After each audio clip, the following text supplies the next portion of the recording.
Mirzo Ulug'bekning taxt uchun kurashi tarixiga yuzlansak, tasavvur qiling, ulkan imperiyaning taqdiri noaniq. Shahzodalar va amirlar toju taxt uchun qonli janglarga kirishgan. Xiyonatlar esa har qadamda. Xo'sh, kim g'alaba qozonadi? Kim esa o'z yaqinlarining xiyonatiga uchraydi?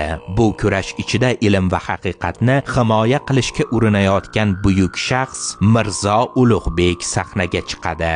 Ammo shafqatsiz tarix unga to'g'ri yo'l tanlashga imkon beradimi? Amir Temur vafotidan so'ng uning ulkan imperiyasi feodallar va shahzodalar o'rtasidagi toju taxt uchun jang maydoniga aylandi. 1405-yilda Movara-un-Nahr Temurning nabirasi Halil Sulton qo'liga o'tdi, biroq boshqa hududlarda ham mustaqillik harakatlari avj oldi.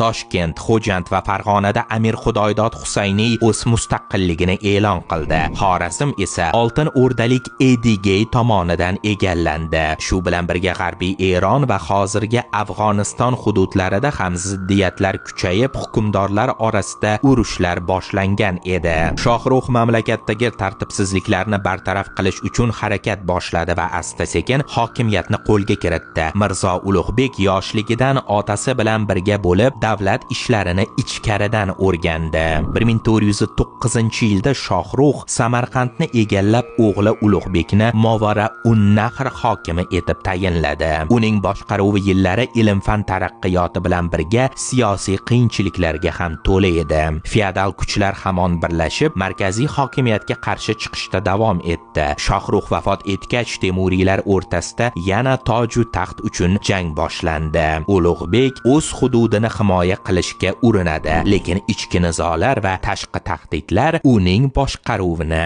zaiflashtiradi.